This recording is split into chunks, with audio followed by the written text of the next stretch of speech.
शुक्लाम्बरधरं विष्णुं शशिवर्णं चतुर्भुजं प्रसन्नवदनं ध्यायेत् सर्वविघ्नोपशान्तये व्यासं वसिष्ठनप्तारं शक्तेः पौत्रमकल्मषम् पराशरात्मजं वन्दे शुकतातं तपोनिधिं व्यासाय विष्णुरूपाय व्यासरूपाय विष्णवे नमो वै ब्रह्मनिधये वासिष्ठाय नमो नमः अविकाराय शुद्धाय नित्याय परमात्मने सदैकरूपरूपाय विष्णवे सर्वजिष्णवे यस्य स्मरणमात्रेण जन्म संसारबन्धनात् विमुच्यते नमस्तस्मै विष्णवे प्रभविष्णवे ॐ नमो विष्णवे प्रभविष्णवे श्रीवैशम्पायन उवाच श्रुत्वा धर्मानशेषेण पावनानि च सर्वशः युधिष्ठिरः शान्तनवं पुनरेवाभ्यभाषत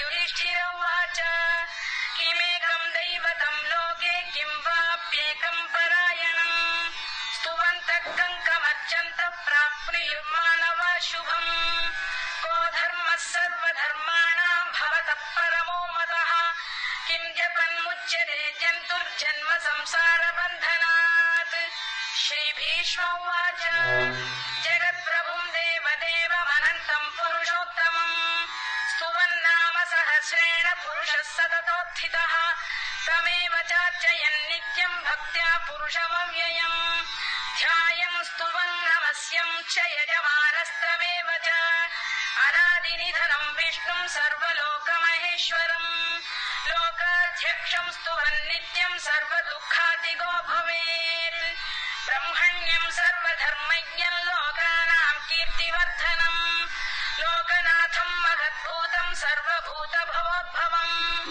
एष मे सर्वधर्माणां धर्मोऽधिकतमो मतः यद्भक्त्या पुण्डरीकाक्षं स्तवैरच्चेन्नरः सदा परमं यो महत्तेजः परमं यो महत्तपः परमं यो महद्ब्रह्म परमं यः परायणम् पवित्राणां पवित्रं यो मङ्गलानां च मङ्गलम् दैवतं देवतानां च भूतानां यो व्ययः यतः सर्वाणि भूतानि भवन्त्यादियुगागमे यस्मिंश्च प्रलयं यान्ति पुनरेव युगक्षये तस्य लोकप्रधानस्य जगन्नाथस्य भूपते विष्णोर्नाम सहस्रं मे शृणु पापभयापहम् यानि नामानि गौणानि विख्यातानि महात्मनः ऋषिभिः परिगीतानि तानि वक्ष्यामि भूतये ऋषिर्नाम्नां सहस्रस्य वेदव्यासो महामुनिः छन्दोनुष्टुप् तथा देवो भगवान् देवकीसुतः अमृतां शुद्भवो बीजं शक्तिर्देवकीनन्दनः त्रिसामाहृदयं तस्य शान्त्यर्थे विनियुज्यते विष्णुं जिष्णुं महाविष्णुं प्रभविष्णुं महेश्वरम् अनेकरूपदैत्यान्तं नमामि पुरुषोत्तमम् अस्य श्रीविष्णोर्दिव्यसहस्रनामस्तोत्रमहामन्त्रस्य श्रीवेदव्यासो भगवान् ऋषिः अनुष्टुप्छन्दः श्रीमहाविष्णुः परमात्मा श्रीमन्नारायणो देवता अमृतां शुद्धवो भानुरिति बीजम् देवकीनन्दन श्रेष्ठेति शक्तिः उद्भवः क्षोभणो देव इति परमो मन्त्रः शङ्खबृन्नन्दकी चक्रीति कीलकम् शार्ङ्गधन्वा गदाधर इत्यस्त्रम् रथाङ्गपाणिरक्षोभ्य इति नेत्रम् त्रिसामासामरः सामेति कवचम् आनन्दं परब्रह्मेति योनिः ऋतुः सुदर्शनकाल इति दिग्बन्धः श्रीविश्वरूप इति ध्यानम् श्रीमहाविष्णुप्रीत्यर्थे सहस्रनाम जपे विनियोगः ध्यानम् क्षीरोदन्वत्प्रदेशेषु शुचिमणि विलसत् सैकते मौक्तिकानाम् माला क्लुप्तास्तनस्थ स्फटिकमणि निभैर्मौक्तिकैर्मण्डिताङ्गः शुभ्रैरभ्रैरदभ्रैरुपरि विरचितैर्मुक्त पीयूषवर्षैः आनन्दीन पुनीयादरि नलिन गदा शङ्खपाणिर्मुकुन्दः भूः पादौ यस्य नाभिर्विहरसुरनिलश्चन्द्रसूर्यौ च नेत्रे कर्णावाशा शिरोद्यौर्मुखमपि दहनो यस्य वास्तेयमब्धिः अन्तस्थं यस्य विश्वं सुरनरखगो भोगि गन्धर्वदैत्यैः चित्रं रम्यते तं त्रिभुवन वपुषं विष्णुमीशं नमामि ॐ नमो भगवते वासुदेवाय शान्ताकारं भुजगशयनं पद्मनाभं सुरेशं विश्वाधारं गगनसदृशं मेघवर्णं शुभाङ्गम् लक्ष्मीकान्तं कमलनयनं योगिहृद्ध्यानगम्यं वन्दे विष्णुं भवभयहरं सर्वलोकैकनाथम् मेघश्यामं पीतकौशेयवासं श्रीवत्साङ्कं कौस्तुभोद्भासिताङ्गम् पुण्योपेतं पुण्डरीकायताक्षं विष्णुं वन्दे सर्वलोकैकनाथम् नमः समस्तभूतानामादिभूताय भूभृते अनेकरूपरूपाय विष्णवे प्रभविष्णवे सशङ्खचक्रं सकिरीटकुण्डलं सपीतवस्त्रं सरसीरुहेक्षणं सहारवक्षस्थलशोभिकौस्तुभं नमामि विष्णुं शिरसा चतुर्भुजम् छायायां पारिजातस्य हेमसिंहासनोपरि आसीनमम्बुदश्याममायताक्षमलङ्कृतम् चन्द्राननं चतुर्बाहुं श्रीवत्साङ्कितवक्षसम् रुक्मिणी सत्यभामाभ्यां सहितं कृष्णमाश्रये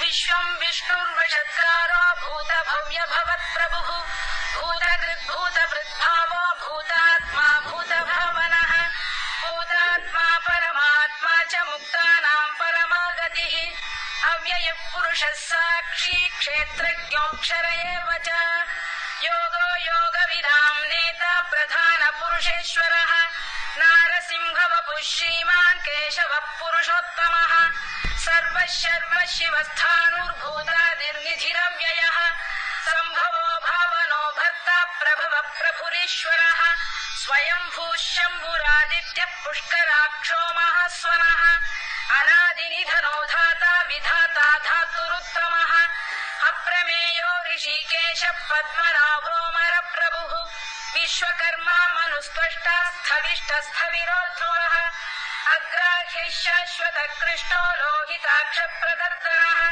प्रभूतस्त्रिकगुग्धाम पवित्रं मङ्गलं परम् ईशानप्राणद प्राणो ज्येष्ठः श्रेष्ठः प्रजापतिः हिरण्यगर्भो भूगर्भो माधवो मधुसूदनः ईश्वरो विक्रमी धन्वी मेधावी विक्रमक्रमः अनुत्तमो दुराधर्ष्य कृतज्ञकृतिरात्मवान् सुरेशः शरणं शर्म विश्वरेता प्रजाभवः अधः संवत्सरो व्यालप्रत्ययः सर्वदर्शनः अजः सर्वेश्वरः सिद्धः सिद्धिः सर्वादिरच्युतः वृषाकपिरमेयात्मा सर्वयोगविनिसृतः वसुर्वसुमनः सत्यः समात्मा संमितः समः अमोघः पुण्डरीकाक्षो वृषकर्मा वृषाकृतिः रुद्रो बहुशिरा बभ्रुर्विश्वयोनिःशुचिश्रवाः अमृतः शाश्वतस्थाणुर्वरारोहो महातपाः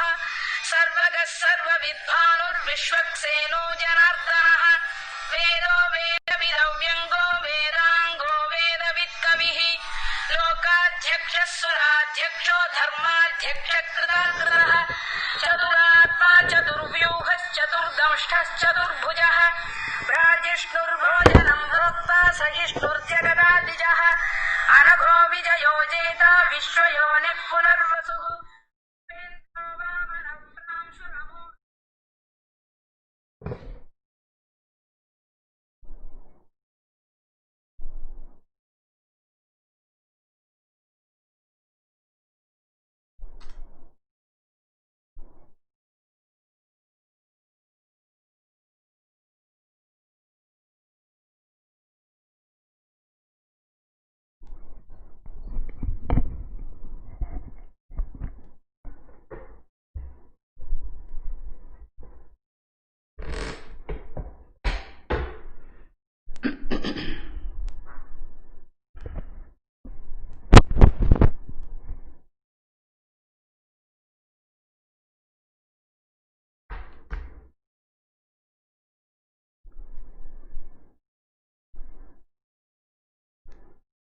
શરૂ કરીએ આપણે.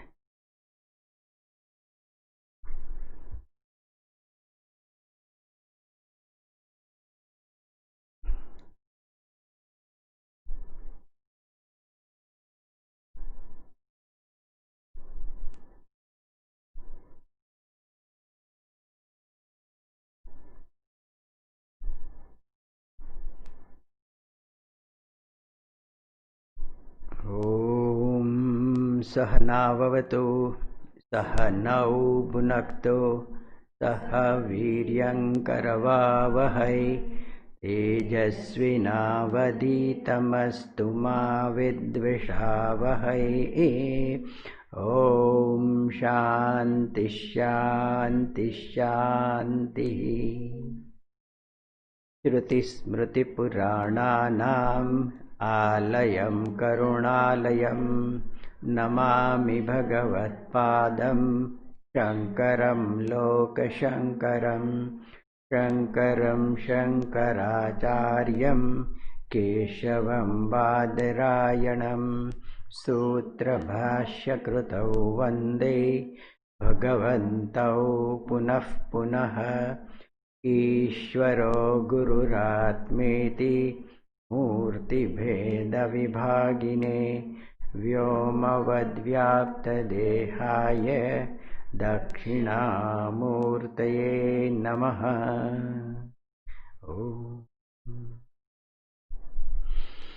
ઓમ યસ્ય સ્મરણમાત્રેણ જન્મ સંસારબંધનાત વિમુચ્યતે નમસ્તસ્મૈ વિષ્ણવે પ્રભવિષ્ણવે. નમઃ સમસ્તભૂતાનામાદિભૂતાય ભૂમૃતે અનેકરૂપરૂપાય વિષ્ણવે પ્રભવિષ્ણવે. ઓમ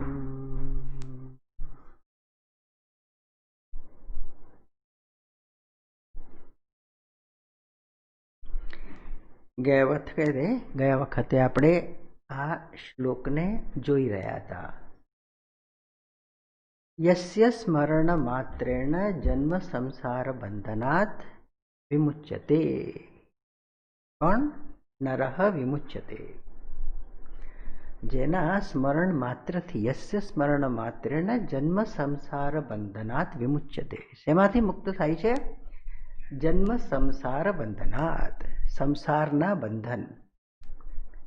જેને આપણે આગળ જોઈ લીધા. સંસારના બંધન જે અંતરની અંદર અનુભવાતી જે અસ્વસ્થતા, અને એમાંથી વિમુચ્યતે.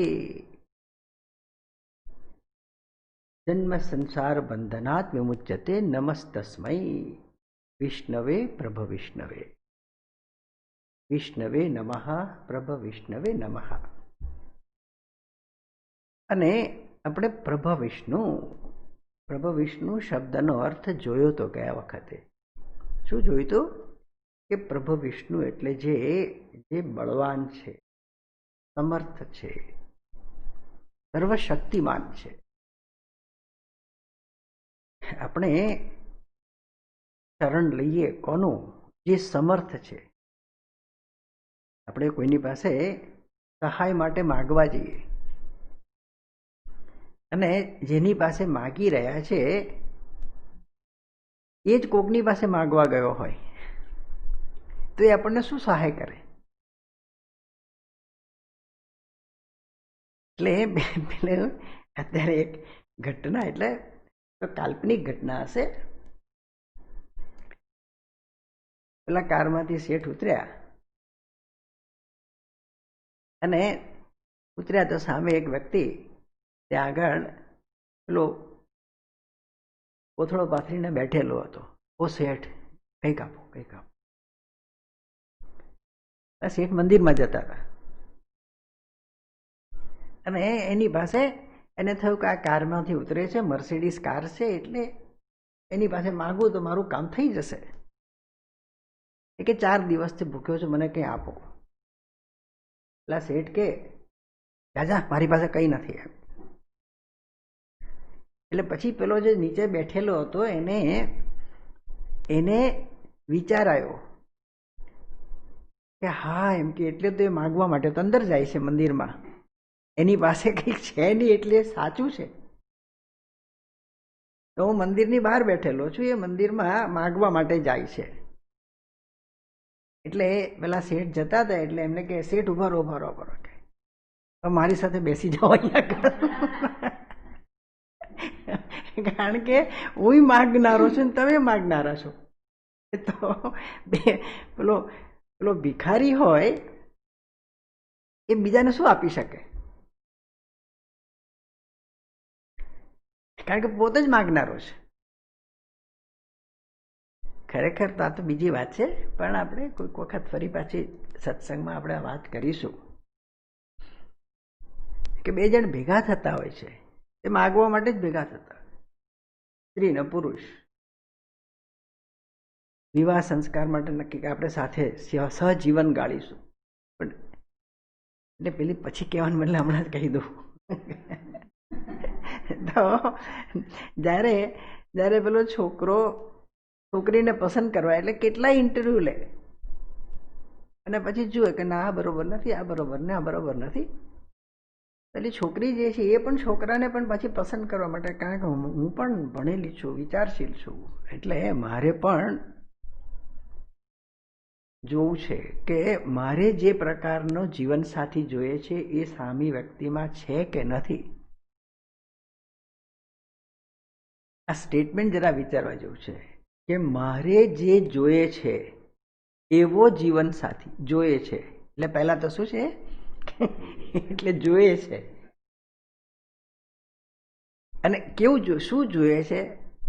તો કે આવું રૂપ જોઈએ છે, એનું આવું રૂપ હોય, આવું ભણતર હોવું જોઈએ, આટલું કમાતો હોવો જોઈએ. મારી આવી બધી અપેક્ષાઓ છે. હવે એકની અપેક્ષા છે, પેલે સામી વ્યક્તિ છે એને એવી જ અપેક્ષાઓ પાછી જુદા પ્રકારની હોય. એટલે બે જણ શોધી રહ્યા છે.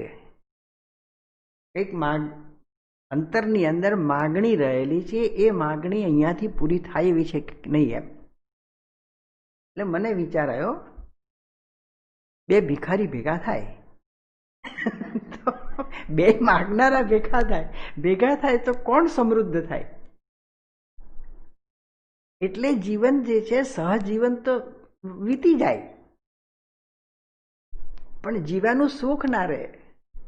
કારણ કે પેલું થાય કે હવે ઢસરડો કરીએ છીએ, ઠીક છે, પડ્યું પાનું નિભાઈ લેવાનું, પણ સુખ નથી. કેમ? કારણ કે મારે કંઈક જોઈએ છે શોધી. પણ જે પેલા બેઠા છે કોણ? પ્રભુ વિષ્ણુ. એને ભક્તો જોઈતા નથી. એ ભક્તો શું લઈને આવે છે એ જોઈતું નથી. કારણ કે એ તો પરિપૂર્ણ છે, સર્વ સમર્થ છે, સર્વ શક્તિમાન છે. એ તો સ્વે મહિમની તિષ્ઠતી, પોતાના જે પરિપૂર્ણ સ્વરૂપ જે છે એની અંદર જ બિરાજમાન છે. અને એવી કોઈ વ્યક્તિ હોય કે જે ખરેખર પરિપૂર્ણ છે, સમૃદ્ધ છે, એની પાસે આપણે જઈએ તો પેલો કે હા હું તો આપવા જ બેઠો છું, તું માગ અને હું આપું. કારણ કે આપવાથી મારું ખૂટી નથી પડવાનું. એવી કોઈક વ્યક્તિ હોય આપણા જીવનની અંદર પણ કે જે આપણને આપણું જીવન ભર્યું કરી દે અને એમનું ખાલી ના થઈ જાય. એવી કોઈક વ્યક્તિ પાસે જવું છે.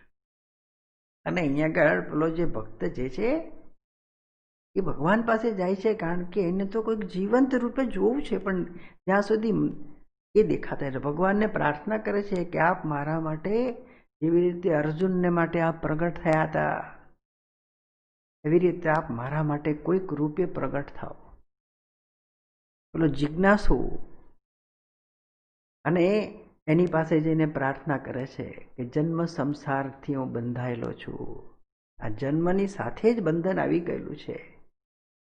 જ્યારથી થોડીક પણ સમજણ આવી ત્યારથી મને એ સમજણ આવી ગઈ છે કે કંઈક ખૂટે છે, એમાંથી મારે છૂટવું છે. અને એના માટે હું જે કંઈ કરી રહ્યો છું કરતા પેલા કરોળિયાના જાળાની અંદર પેલો છૂટવા માટે પેલું જીવડું જેમ તરફડે એમ વધારે ને વધારે ફસાતું જાય છે. એવી જ કંઈક મારી સ્થિતિ છે, મારી અનુભૂતિ છે. અને હે ભગવાન, એમાંથી છૂટવું છે. આ જગતથી નથી છૂટવું, પેલો સંસાર જે છે એનાથી છૂટવું છે. સંસારના બંધનથી વ્યવહાર મારે છોડી નથી દેવો, પણ હું એવી રીતે વ્યવહાર કરું કે જે પેલો ક્ષોભથી બંધાઈ ના જાઉં. એવી રીતે વ્યવહાર કરું કે જેથી કરીને ચિંતાથી હું ગ્રસ્ત ના થઈ જાઉં. એવી રીતે જગતની સામે ઊભો રહું જેથી મને ભય ના લાગે. જગતને જોઉં ખરો, પણ હું સ્વસ્થ હોઉં, એવું કંઈક મારે જોઈએ છે. અને એની પાસે એ પ્રાર્થના કરે છે, જન્મ સંસાર બંધનાત વિમુચ્યતે તસ્મૈ નમઃ. એ છે ખરા, ક્યાં છે, કેવા છે, એનું સ્વરૂપ શું છે મને ખબર નથી, પણ એ તો ખબર છે કે સર્વસમર્થ છે. એને પ્રાર્થના કરે. અને શાસ્ત્ર પાસેથી પરોક્ષ રીતે જાણેલું છે. જે પેલો પ્રથમ શ્લોક જે છે એ પરમાત્મા કે જે જગતના નિયંતા છે, સર્જન કરતા, પાલન કરતા, સંહાર કરતા, નિયંતા, એ બ્રહ્મ વિષ્ણુ એ કોણ છે એવું સાંભળેલું છે, પણ મારે તો એ સત્યનું દર્શન કરવું છે. શું સાંભળેલું છે? તો એ કોણ છે? નમઃ સમસ્ત ભૂતાનામ આદિભૂતઃ. સમસ્ત ભૂતાનામ આદિભૂતાય નમઃ. બીજા શ્લોકમાં જ્યારે કહે છે નમઃ સમસ્ત ભૂતાનામ આદિભૂતાય ભૂભૃતે, નમઃ સમસ્ત ભૂતાનામ આદિભૂતાય ભૂભૃતે અનેક રૂપ રૂપાય વિષ્ણવે પ્રભુ વિષ્ણવે. એ જ પ્રભુ વિષ્ણુ, એ જ સર્વશક્તિમાન, સર્વસમર્થ એ પરમાત્મા જે છે એમના માટેના વિશેષણો છે. સમસ્ત ભૂતાનામ આદિભૂતાય નમઃ. સમસ્ત ભૂતાનામ આદિભૂતઃ. હવે આ શબ્દ બહુ સરસ છે. ભૂતાનામ આદિભૂતાય. હવે આદિભૂત, ભૂતાનામ આદિભૂત. આદિ એટલે પહેલાનું, આગળનું. અને શેનું? સમસ્ત ભૂત. સમસ્ત ભૂત એટલે મારી સામેનો આ દેખાતું સમગ્ર જગત. સમસ્ત ભૂત, આ સમગ્ર સૃષ્ટિ જે મને દેખાય છે તે.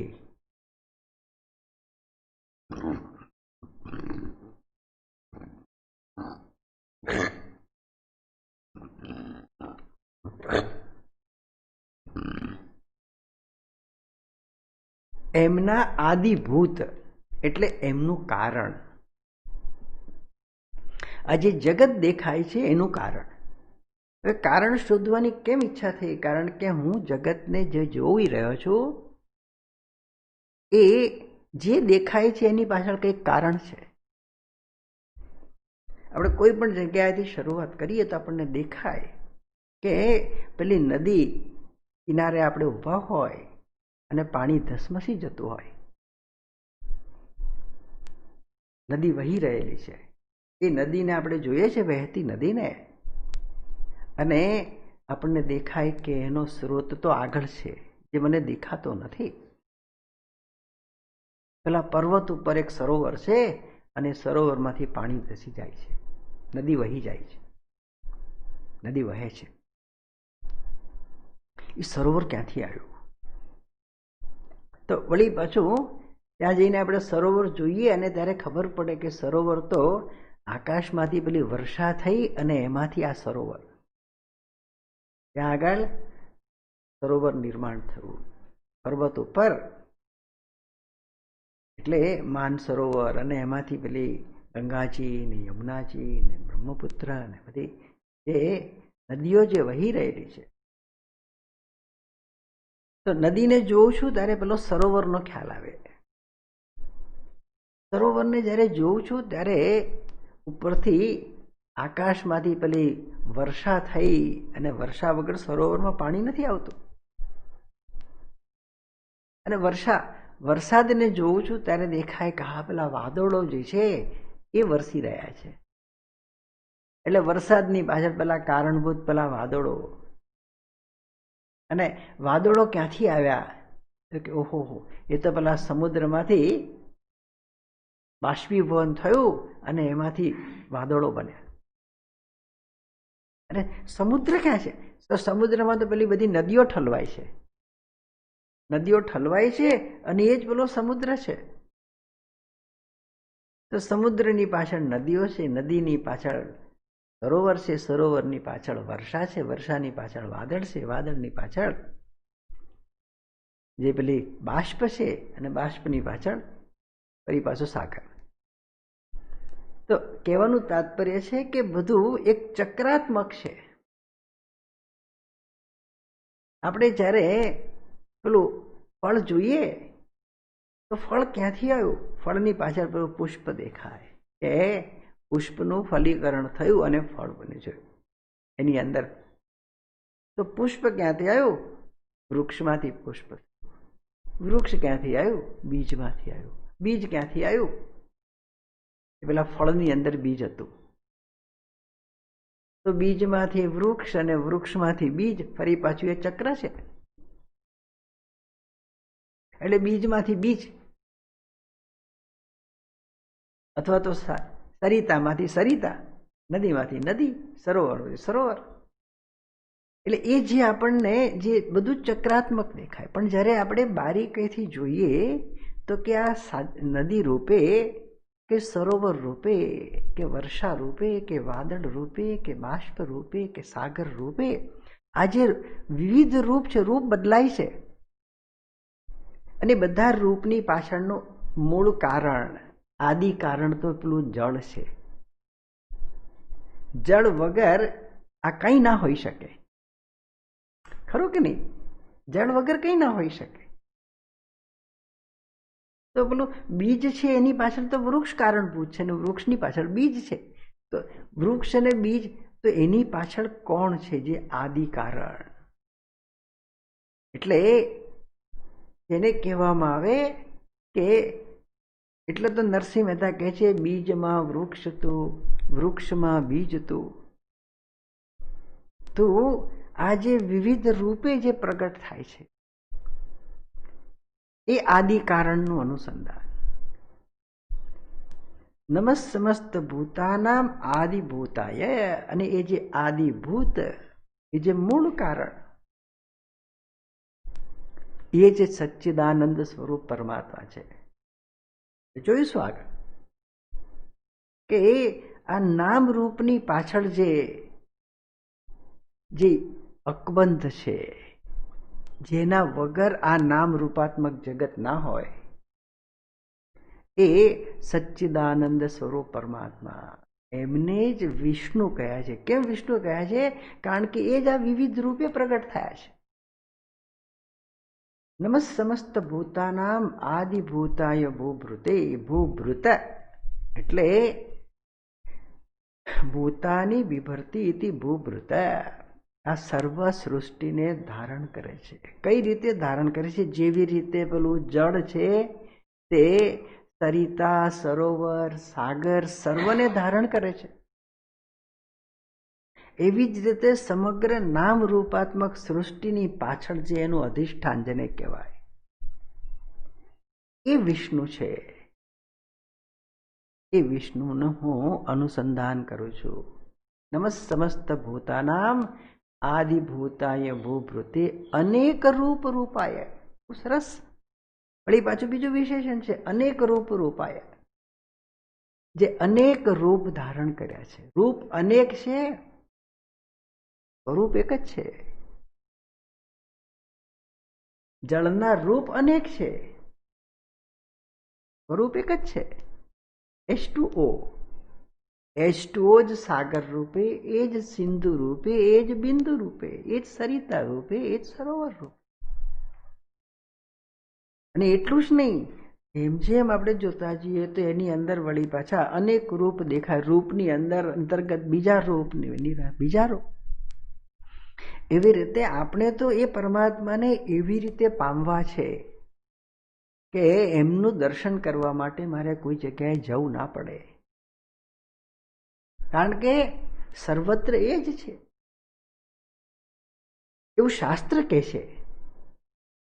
એમને મારે આત્મ સ્વરૂપે જોવા છે, એમને મારે સમગ્ર સૃષ્ટિ રૂપે જોવા છે. એને જ સૂત્રધાર તરીકે તો હું જાણું છું પરોક્ષ રીતે, પણ એનું દર્શન મારે કરવું. એટલે એમનું અનુસંધાન આ 2 શ્લોકો જે છે એ વિષ્ણુ સહસ્ત્ર નામની અંદર ધ્યાન શ્લોક રૂપે છે. એટલે ભગવદ્ ગીતાના ગીતા પ્રેસની જે પુસ્તિકા છે, નાની ભાષ્ય નહીં પણ પુસ્તિકા, એની અંદર આરંભ એવી રીતે થાય છે, યસ્ય સ્મરણ માત્રેણ જન્મ સંસાર બંધનાત વિમુચ્યતે નમસ્તસ્મૈ વિષ્ણવે પ્રભ વિષ્ણવે. એ પ્રભ વિષ્ણુ ને એ જ વિષ્ણુ છે. એમને વિષ્ણુ કેમ કયા? વ્યાપનશીલ વિષ્ણુ વિવિધ રૂપેણ ભાતિ ઇતિ વિષ્ણુ, જે સર્વ રૂપે પ્રગટ થયા છે તે. નમસ્તમસ્ત ભૂતાનામ આદિભૂતાય ભૂભૃતે અનેક રૂપ રૂપાય અનેક રૂપ રૂપાય. અને અનેક એટલે એક નહીં, અનેક, એક નહીં, બે નહીં, અનેક. એટલે કારણ કે એક તો જે તમે અનેક અનંત રૂપ સર્વરૂપે, જે સર્વરૂપે પ્રગટ થયા છે પરંતુ સ્વયં સર્વરૂપથી પર છે. વિષ્ણવે પ્રભ વિષ્ણવે નમઃ. ને આ રીતે આપણે આ જે ધ્યાન શ્લોક એનું અનુસંધાન છે, એના સ્વરૂપને પામવા માટે હું એનું અનુસંધાન કરું છું. સમસ્ત ભૂતાનામ આદિભૂતાય ભૂભૃતે અનેક રૂપ રૂપાય વિષ્ણવે પ્રભ વિષ્ણવે. એટલે જે સહસ્ર નામ જે છે એ બધા નામ તો એકના જ છે, એકના 1000 નામ છે. કેમ 1000 નામ છે? કારણ કે 1000 રૂપે પ્રગટ થયા છે, અને 1000 એટલે અગણિત. એકના જ અગણિત નામ છે. એટલે પેલા ભજનમાં કે ને કે હરિતારા નામ છે 1000. પછી કયા નામે? લખવી કંકોત્રી. એટલે કે તારું અનુસંધાન કયા નામે કરું?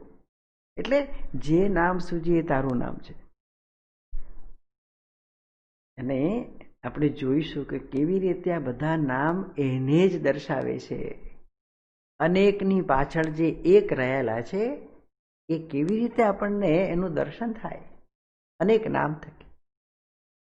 પછી તો આપણને આ 1000 નામના અનુસંધાન થકી આપણે જે સત્યને પામી લીધું, પછી તો આપણે એવું પણ જોઈ શકીએ કે રમેશ રૂપે પણ તું અને મહેશ રૂપે પણ તું, અને મારું નામ છે કમલેશ, તો કમલેશ રૂપે પણ તું, દાખલા તરીકે એમ. એટલે બધા જ નામ તારા જ છે. એને જ અખંડાર્થબોધ કહેવાય, એને જ અભેદ દર્શન કહેવાય. હું રૂપે પણ તું, આ રૂપે પણ તું, તે રૂપે પણ તું. અને એટલે એને હું પણ કહી શકું અને તું પણ કહી શકું, બધા જ નામથી બોલાય. એ સત્ય આ નામની અંદર છુપાયેલું છે. અને ભગવાન ભાષ્યકાર આદિ શંકરાચાર્યજીએ આપણા પર અનુગ્રહ કરી અને એ નામના અર્થને ખૂબ સુંદર રીતે ઉદ્ઘાટિત કરેલા છે. એટલે આપણે એટલા માટે મેં કહ્યું કે આપણે ભાષ્યનું આલંબન લઈ અને એની પાછળ રહેલા ગૂઢાર્થને જોઈશું. આ વખતે જ મેં કહ્યું હતું કે બધાની પાસે આ વિષ્ણુ સહસ્રનામનું શાંકર ભાષ્ય હોવું જોઈએ. અને કે મને સંસ્કૃત નથી આવડતું, એ પુસ્તક લઈને હું શું કરું? તો હું એમને એવું કહું કે ભાઈ મને સંસ્કૃત નથી આવડતું ને નહોતું આવડતું. હું જ્યારે આશ્રમમાં ગયો ત્યારે મને કંઈ આવડતું. સંસ્કૃતના જે વર્ણમાલા જેને કહેવાય એ પણ મને ખબર નહોતી. આપણે કક્કો બારાખડી જેને ગુજરાતીમાં કહીએ એને સંસ્કૃતમાં વર્ણમાલા કહેવાય. મને એનું પણ ભાન નહોતું. ભાન નહોતું એવું નહીં, ભાન હતું, પણ ઉદ્ઘાટિત નહોતું થયું. એટલે આપણે આગળના અનેક જન્મોના જે પેલું ભાથું લઈને આવેલા છે અનેક જન્મોનું, એમાં ઘણું બધું શું કહેવાય કે ખજાનો છુપાયેલો છે અને આપણને ખબર નથી. આપણે લઈને જ આવ્યા છે, આપણી પોતાની પાસે છે. પણ ગુરુ અને શાસ્ત્ર જે છે એમની પાસે એની જાણે કે ખોલવાની ચાવી છે. એટલે હું જ્યારે આશ્રમમાં ગયો તો મને સંસ્કૃત આવડતું નહોતું, કારણ કે સ્કૂલમાં પણ 1 વર્ષ ખાલી ભણવા માટે ભણી લીધેલું હતું, ઓખી કાઢેલું હતું.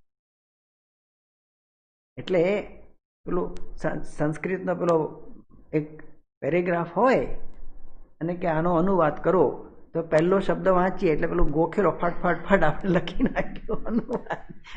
બધા એવી જ રીતે સંસ્કૃત ભણ્યા છે, ખબર નથી. પણ એ વખતે એ ભાષાનું કંઈ આપણને એટલે એમ કે કંઈ કામની નથી. પણ આશ્રમમાં ગયા અને જ્યારે અમને સંસ્કૃત પણ એક પ્રોફેસર ભણાવતા હતા. જો સ્વામીજીએ કહ્યું હોય કે શાસ્ત્રની અંદર પ્રવેશને માટે સંસ્કૃત ભાષાનું પણ જ્ઞાન જરૂરી છે. મને થાય કે એ તો બધું મને કેવી રીતે આવડશે? પણ થોડાક જ સમયની અંદર મને થયું કે આ બધું ક્યાંથી આવી ગયું એ જ મને ખબર નથી. અત્યારે હું કંઈ વિદ્વાન નથી સંસ્કૃતનો, પણ જરૂર જેટલું નોલેજ,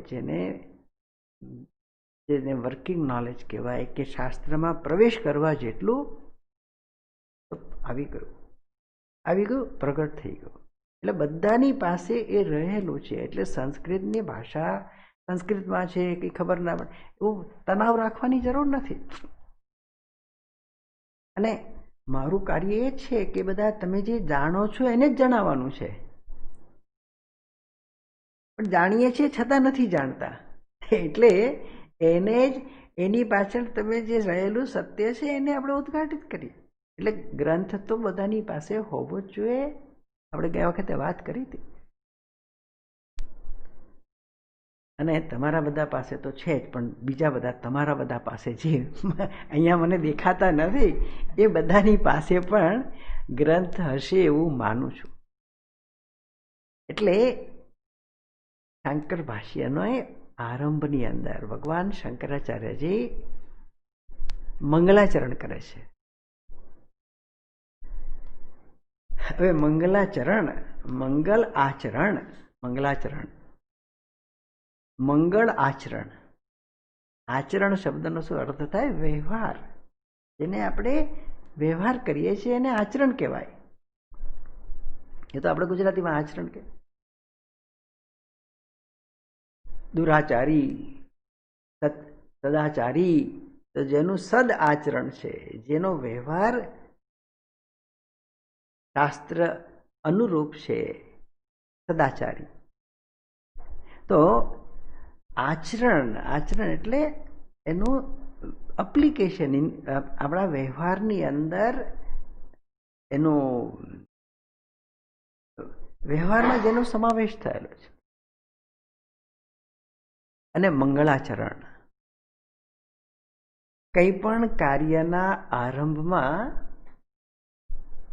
એવું કહેવામાં આવે કે કાર્યની શરૂઆત મંગળાચરણથી થાય.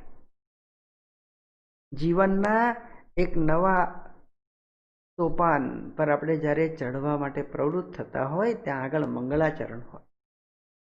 એટલે બોલો બ્રહ્મચર્ય આશ્રમમાંથી ગ્રહસ્થ આશ્રમમાં પ્રવેશ કરે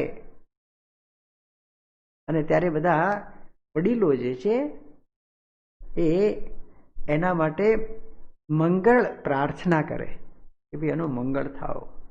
કુર્યાત સદા મંગલ, છેલ્લું તો એવું હોય, કારણ કે હે ભગવાન બધું એમનું મંગળ કરો, મંગળ કરે. તો મંગળ એટલે શું છે કે જે ઉદ્દેશથી જીવન સ્વીકારી રહ્યા છે એ ઉદ્દેશ, એ ધ્યેય સિદ્ધ થાય તો એ સાર્થક થયું કહેવાય. કંઈ પણ પ્રવૃત્તિ આપણે હાથમાં લઈએ અને એ પ્રવૃત્તિ જે ઉદ્દેશથી લીધેલી હોય એ ઉદ્દેશ આપણો સિદ્ધ થાય. હવે ઉદ્દેશ સિદ્ધ થાય એના માટે હું પુરુષાર્થ કરું. પુરુષાર્થ મારે કરવાનો છે, ધીરજ હું રાખું. કારણ કે અધીરા થઈને હું કરવા જાઉં તો મને ફળ ના મળે. આ બધી વિસ્તારથી વાત નથી કરતો, પણ આપણે સામાન્ય રીતે જોઈએ કે હું પુરુષાર્થ કરું, પણ એનો અર્થ એવો નથી કે મેં મહેનત કરી એટલે મને ફળ મળી જ જાય છે. ધીરજ રાખી થશે થશે થશે થશે થશે, પણ એનો અર્થ ધીરજ રાખીએ એટલે આપણને વસ્તુ હાથ લાગી જાય છે. પુરુષાર્થ, ધીરજ અને કોઈક અજ્ઞાત પરિબળ છે કે જે મારી સફળતા કે નિષ્ફળતાની પાછળ કારણભૂત છે, જેને આપણે દૈવમ કહેતા હોઈએ, નસીબ કહીએ છીએ, દૈવમ કહીએ છીએ, ઈશ્વર ઈચ્છા કહીએ છીએ. હવે એ જે દૈવમ છે એના માટે પ્રાર્થના છે.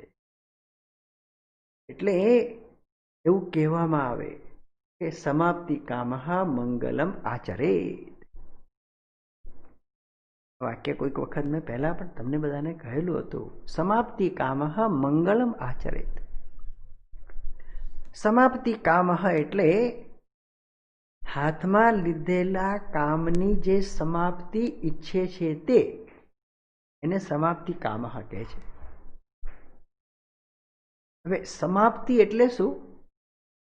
The end. આપણે પેલું પિક્ચર જોતા હતા પેલા થિયેટરમાં પિક્ચર જોવા જઈએ અને એક પછી એક પેલું રીલ બદલાતી હોય અને વચમાં ઇન્ટરવલ પડે ને ફરી પાછું ચાલુ થાય ને પછી પિક્ચર પૂરું થાય પછી પડદા પર પેલું લખ્યું હોય ધી એન્ડ, એટલે હવે ઊભા થાવ, પૂરું થઈ ગયું. ધી એન્ડ, ધી એન્ડ, પણ આખું પિક્ચર પૂરું થઈ ગયું. એવી રીતે સમાપ્તિ એટલે શું? The end.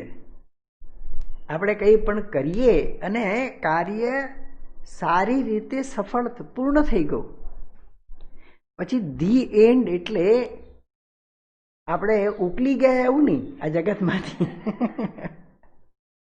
પણ પેલું કાર્ય પૂરું થયું અને અંતરની અંદર જે પેલી પ્રતીતિ થાય, હાશ થઈ ગયું, કામ થઈ ગયું, મારી મહેનત સફળ થઈ ગઈ, જે હું ઈચ્છતો હતો એ નિર્માણ થયું, એને સમાપ્તિ કહેવાય. એટલે હા, બસ આવું જ જોઈતું હતું, આવું જ કરું. એટલે શાણો વ્યક્તિ જે છે કંઈ પણ કાર્ય હાથમાં લે ત્યારે આરંભની અંદર એ પોતે જાણે છે કે મહેનત મારે કરવાની છે, હું જે જાણું છું અને જે મારું સામર્થ્ય છે એનો પૂરેપૂરો મારે ઉપયોગ કરવાનો છે. એટલે ઈચ્છાની પૂર્તિ એમને જ ખાલી ઈચ્છા થઈને પૂરી નથી થઈ જતી. એના માટે પુરુષાર્થની જરૂર છે. પુરુષાર્થ, પ્રયત્ન, સાચી દિશામાં પૂરતા પ્રમાણમાં કરેલો યત્ન, પુરુષાર્થ ને પુરુષાર્થ, સાચી દિશા પૂરતા પ્રમાણમાં. અને એ તો હું કરીશ, હું નિષ્ક્રિય નહીં રહું. પુરુષાર્થ મારો, અને હું જાણું છું કે કાર્યની સિદ્ધિ માટે ધીરજ આવશ્યક છે. પ્રમાદ નહીં, પરંતુ ધીરજ. પુરુષાર્થ કરું પણ સાથે સાથે અંતરની અંદર અધીરાઈ ના હોય. અધીરાઈ હોય તો કાર્ય સિદ્ધ નથી થતું. ધીરજ હું રાખીશ, પણ સફળતાના માટે હે ભગવાન તારા અનુગ્રહની જરૂર છે. એટલા માટે મંગળાચરણ, અને એ પરંપરા છે. આપણે નાના હતા ત્યારે પણ, એટલે આપણે તો આપણા જીવનની અંદર આપણા શું કહેવાય કે જન્મની સાથે જ આ બધું વણાઈ ગયેલું છે.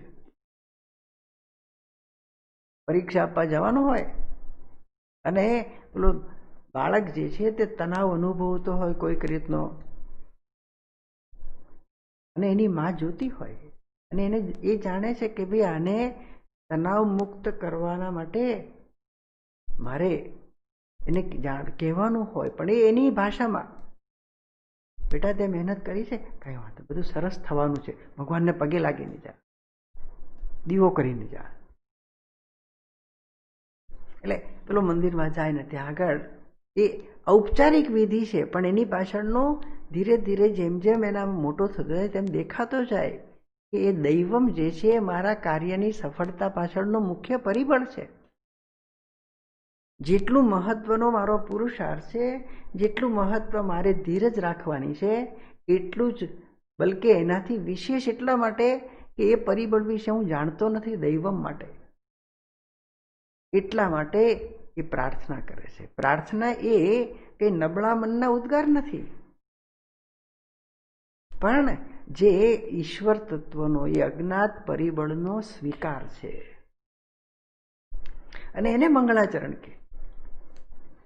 અને એ પરંપરા જે છે આપણી,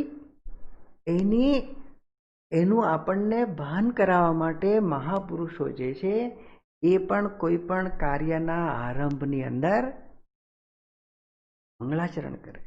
શાંતિ પાઠ હોય અથવા તો શાંતિ મંત્રો હોય, એટલે એનું પઠન હોય. એ ઔપચારિક વિધિ નથી. અને એ ભગવાન શંકરાચાર્યજી પણ કે જે એ તો પરમને પરમ સ્વરૂપમાં સ્થિત છે, છતાં પણ આપણને એ સંસ્કાર આપણામાં પણ પ્રગટ થાય એના માટે ગ્રંથના આરંભમાં મંગળાચરણ કરે છે. અને મંગળાચરણના બહુ સુંદર શ્લોકો છે. એની અંદર થોડાક શબ્દોની અંદર ઘણો ગહન અર્થ ગર્ભિત છે. એ આપણે જોઈએ. એટલે હું બોલાવું છું અને આપ બોલજો. એટલે ભાષ્યના આરંભની અંદર છે. ઓમ સચ્ચિદાનંદ રૂપાય કૃષ્ણાય ક્લિષ્ટકારિણે सच्चिदानन्दरूपाय कृष्णाय क्लिष्टकारिणे नमो वेदान्तवेद्याय गुरवे बुद्धिसाक्षिणे नमो वेदान्तवेद्याय गुरवे बुद्धिसाक्षिणे कृष्णद्वैपायनं व्यासं सर्वलोकहिते रतम् कृष्णद्वैपायनं व्यासं सर्वलोकहिते रतम् वेदाब्जभास्करं वन्दे शमादिनिलयं मुनिम् वेदाब्जभास्करं वन्दे शमादिनिलयं मुनिम् सहस्रमूर्ते पुरुषोत्तमस्य सहस्रमूर्ते पुरुषोत्तमस्य सहस्रनेत्राननपादबाहोः सहस्रनेत्राननपादबाहोः सहस्रनाम्नां स्तवनं प्रशस्तम् सहस्रनाम्नां स्तवनं प्रशस्तम् निरुच्यते जन्मजरादिशान्त्यै निरुच्यते जन्मजरादिशान्त्यै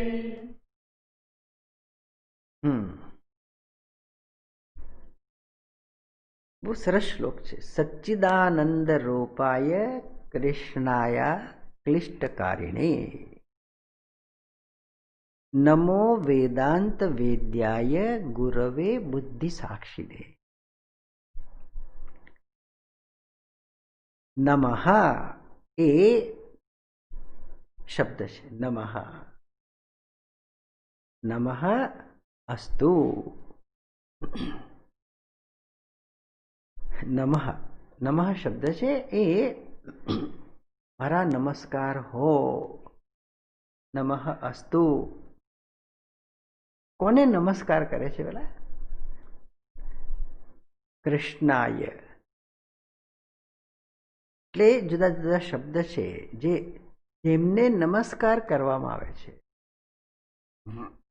જેને નમઃ શબ્દ જે છે એ એની સાથે ચતુર્થ વિભક્તિ હોય. આ નમસ્કાર, આ નમઃ એમને માટે છે. જેના માટે છે એ ચતુર્થ વિભક્તિમાં હોય. એટલે આપણે આ તો ખાલી જે નથી જાણતા એમના માટે હું વાત કરું કે બધા જ મંત્રની અંદર આપણે જો બધા નામ હોય, ઓમ નમઃ શિવાય, નમઃ શિવાય, ઓમ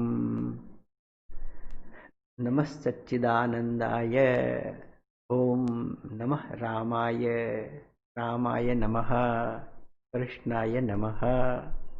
ઓમ આગળ બોલાય છે. ઓમ કૃષ્ણાય નમઃ, ઓમ વિષ્ણવે નમઃ, ઓમ વષટકારાય નમઃ.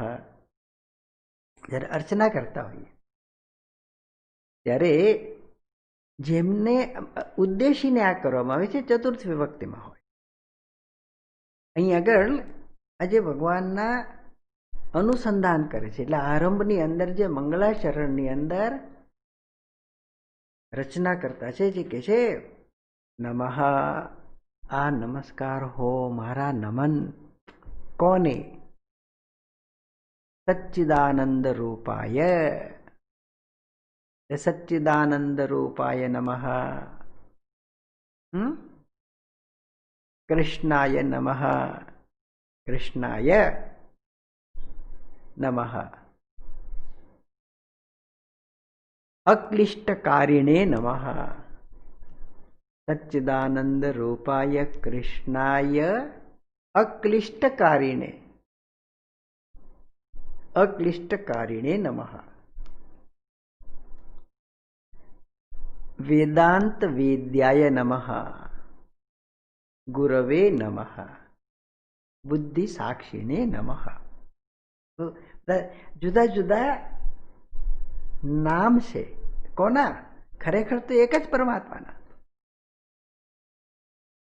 અને આની અંદર પણ એટલે સહસ્રનામ નહીં, આગળ આ નામ સહસ્રનામમાં નથી આવતા બધા, પણ સહસ્રનામમાં આવી જાય છે. કારણ કે સહસ્રનામ એટલે અગણિત નામ. અને શબ્દ બહુ સરસ છે. સચ્ચિદાનંદ રૂપાય, જેમનું રૂપ સચ્ચિદાનંદ છે. સત જેમનું સ્વરૂપ છે. આપણે સચ્ચિદાનંદ શબ્દનો અર્થ જોઈશું આગળ. સચ્ચિદાનંદ રૂપાય કૃષ્ણાય. હા, બધા જે નામ છે સહસ્રનામ તો કૃષ્ણના છે. અને કૃષ્ણના, જે કૃષ્ણને હું મારા મનની અંદર હું દર્શન કરું છું, જે કઈ રૂપે, જે કોઈ રૂપે, બાંકે બિહારી, ગોવર્ધનધારી, ગોપી વલ્લભ, જે રૂપે દર્શન કરું છું એ જ કૃષ્ણના બધા નામ છે. અને એ કૃષ્ણ, એ રૂપની પાછળ જે એમનું સ્વરૂપ છે એના બધા નામ છે. એટલે કૃષ્ણાય નમઃ. એ કૃષ્ણ કોણ છે? તો બીજું વિશેષણ છે. આ બધા વિશેષણ કૃષ્ણના છે. અક્લિષ્ટકારિણે નમઃ. બહુ સરસ શબ્દ છે. ક્લિષ્ટકારી, કારી એટલે કરનાર, કરનાર. અને ક્લિષ્ટકારી એટલે શું? જે કકળાટ ઉભો કરે ક્લિષ્ટકારી કહેવાય. બધાના જીવનમાં ડખો કરે એ ક્લિષ્ટકારી કહેવાય. એટલે ક્લિષ્ટકારી એટલે કકળાટીઓ, ક્લિષ્ટકારી. પણ આપણે વાસ્તીઓ કીધું જોવાનું કે કૃષ્ણાયા ક્લિષ્ટકારીને છે, કૃષ્ણાય અક્લિષ્ટકારી. એટલે કકળાટ કરનારો કોણ છે? આપણે કે આ બધા કકળાટીઓ છે. કકળાટીઓ છે એટલે બધાના જીવનમાં કકળાટ તો પછી કરે છે, પણ પહેલા પોતે જ કકળાટીઓ છે. તો અંતરની અંદર જે પેલો કકળાટ છે, ક્લેશ છે. નાનો હતો ને ત્યારે મેં એટલે મને માનું બાળપણ યાદ આવે છે. નાનો હતો ત્યારે હું ઉઠું એટલે ઘરમાં ખબર પડે, કેવી રીતે? સારંગીના સૂરથી. એટલે એ કે ભાઈ ઉઠ્યો એમ કે, એટલે હજુ તો ઉઠ્યો એટલે પથારીમાં જેમ ચાલુ થાય. એટલે પેલા બધાને આમ એવું રોજ એવું થાય તો સવારે કોઈને આવો કકળાટ કોને ગમે? એટલે પછી અમારા મોટા બેન દોડતા આવે કે ભાઈ આ પાછો એમ કે આનો કકળાટને લીધે એ કે કદાચ પપ્પા એમ કે ગુસ્સે થઈ જશે અથવા તો એમને બધું ના ગમતું હોય. એ કે બધા આનંદી હતા, એ કે બધા આનંદમાં, પણ એના બદલે પેલો કે ઉઠે એટલે દોડતા કે શું છે ભાઈ, શેનું રડે છે તું? એટલે ઉઠે એટલે પહેલા મને દાંતણ કોણ કરાવશે એનું રડવાનું. એટલે સાથે લઈને જાય પેલો વાંદરા છાપ કાળો દંતમંજન પાવડર. એ વખતે તો એવું જ હતું કે આમ બ્રશ કોણ કરે છે? બ્રશ તો હોય નહીં, પણ વાંદરા છાપ પાછો એ કાળો દંતમંજન એ હાથમાં પકડાય એટલે એમ કે કરે કે. એટલે પછી કંઈક ઉદ્યમ મળ્યો એટલે પાછો પેલો કકળાટ શમી ગયો હોય, જતો ના રહ્યો, નાશ ના થયો, શમી ગયો હોય. હજુ એ પૂરું થાય ત્યાં આગળ પાછું ચાલુ થયું કે શું થાય છે? એ કે મને કોણ નવડાવશે, પેલા કોણ દૂધ આપશે? એ કે દૂધ તૈયાર છે તારું પી. એમ કરતા એક પછી એક દૂધ ને નાહવાનું ને કપડાં ને માથું ઓળ્યું ને બધું આમ તૈયાર થઈ ગયું. પછી બેસાડે એટલે જાણે કે આને કંઈક ઉદ્યમ આપવો પડશે. એટલે પેલે વરંડો હતો તો વરંડાની અંદર બેસાડે અને પેલો લાકડાનો કઠેડો હોય ને આમ પકડીને આમ બેઠા હોય કે જોજે એમ કે હમણાં ગાડી આવશે એમ કે. ગાડી તો બપોરે 2 વાગે આવતી પણ ત્યાં બેસાડી દીધું આપણે કે હમણાં ગાડી આવશે. ગાડી વાડી આવી નહીં, પાછું યાદ આવે એટલે પાછું રડવાનું ચાલુ થાય કે ભાઈ શેનું રડે છે? એમ કે શેનું રડે છે? ખાલી એમ કે રડવાનો શોખ ના હોય, પણ અંતરની અંદર જે પેલો ખાલીપો હોય, કંઈક ખબર ના પડે, કંઈક ખૂટે છે. એટલે આ તો બધું અત્યારે આપણે વાત કરીએ છીએ, પણ એ વખતે કંઈક ખૂટે. કોઈકને શોધતા હોઈએ, કોને શોધતા હોઈએ આપણને જ ખબર ના હોય. પણ એ કકળાટીઓ એ પછી આજુબાજુના બીજા બધાને કકળાટનો પરિચય કરાવે. એ પેલા શાંતિથી બેઠા એમને દોડતા કરી દે. એટલે ક્લિષ્ટકારી કોઈ જગતના બીજા પરિબળ નથી, પણ હું જે પેલો ક્લિષ્ટકારી છું એના માટે અક્લિષ્ટકારી મારા ક્લેશનું નિવારણ કરનાર છે. મારા ક્લેશ માટેના પરિબળો જે છે મને જ ખબર નથી ક્યાંથી આવી જાય છે. એટલે પેલો કે ખાલી એટલે શું થયું કે જાણે કે કોઈક અજ્ઞાત પરિબળ જે છે એ મને અસ્વસ્થ કરી મૂકે છે, જેને દૈવી પરિબળ કહું. ઘણી વખત બધાને એવો અનુભવ હોય, બેઠા હોય એને એમ થાય કે કંઈક ગમતું નથી. એ કે શું થયું ખબર? આમ તો કંઈ નથી થયું, પણ કંઈક ગમતું નથી. પછી કંઈક ઘટના બને, મને એને કારણે કંઈક અંદરથી જીવ બળતો હતો, એટલે મને ખબર નહોતી પણ આવું થવાનું હતું. એટલે પછી પેલું જોડી દે પાછું, પણ એ ઘટના એના માટે પેલા કારણભૂત નથી. અંતરની અંદર જે પેલી અસ્વસ્થતા છે એ ઘટના તો એને બહાર કાઢે છે, નિમિત્ત છે. એટલે ક્લિષ્ટકારી જે પેલું આધિ દૈવિક પરિબળ. પછી આપણે ઘણી વખત આપણે બહારના આજુબાજુના જગતને જવાબદાર ગણીએ છીએ કે આ મને શાંતિથી રહેવા નથી દેતો, આ મને આમ નથી કરવા દેતો. આદિ ભૌતિક પરિબળ. આધ્યાત્મિક અંદરથી જ કંઈક. હવે આપણે આધિદૈવિક એટલે પેલો ક્યાંથી કોરોના આવી ગયો કે ચીનથી આવ્યો નથી, ક્યાંથી આવ્યો ભગવાન જાણે. એટલે કે ચીનથી આવ્યો ને પેલા કે અહીંથી આવ્યો ને આપણે એવું બધું શોધવા જાય એનો કંઈ જવાબ જ ના મળે. અતિવૃષ્ટિ થાય, અનાવૃષ્ટિ થાય, દુકાળ પડે, ધરતીકંપ થાય, આ બધા અજ્ઞાત પેલા આદિદૈવિક પરિબળો છે. અને એ જે પેલા હુંને ક્લેશથી ગ્રસ્ત કરી દે છે. અને એના માટે હું શું કરી શકું? એ કે હું જાણું છું કૃષ્ણ જે છે એ તો અક્લિષ્ટકારી છે અને એમની હું અનુસંધાન કરું છું. મંગલાચરણની અંદર આપણે અત્યારે આ બધું શબ્દો છે ને એના અર્થને આપણે આત્મસાત કરીએ તો આપણું કામ થઈ જાય. એટલે કૃષ્ણાય નમઃ હું એને નમસ્કાર, એનું અનુસંધાન, અર્થને જાણીને અનુસંધાન બહુ સરળ થઈ જાય. હા, મારા માટે તો હું આ રૂપ છે એમાં મારું મન સહજ રીતે જોડાઈ જાય છે, માટે આ રૂપે હું એમનું અનુસંધાન કરું છું. કોનું? જે મારા જીવનના ક્લેશને દૂર કરનાર છે. એટલે અક્લિષ્ટકારીણે કૃષ્ણાય નમઃ. અને શાસ્ત્ર કહે છે કે એમનું સ્વરૂપ તો આ રૂપથી સીમિત નથી, અનેક રૂપ છે અને એ તો અરૂપ છે. એ તો ચિત્ત ચૈતન્ય સ્વરૂપ છે, સર્વની અંદર ચેતન રૂપે જે પ્રગટ થાય છે. ચેતન ચેતના નામ. આજે ચેતનવાન જે બધા દેખાય છે, મારી ઇન્દ્રિયોની પાછળ ચક્ષુને જોવાનું સામર્થ્ય પૂરું પાડનાર અને શ્રોત્રેન્દ્રિયને શબ્દને ગ્રહણ કરવાની શક્તિ પૂરી પાડનાર.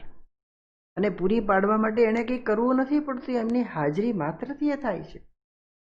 એ ચિત્ત સ્વરૂપ, એ સર્વની પાછળ જે નિરાકાર સત્તારૂપ છે,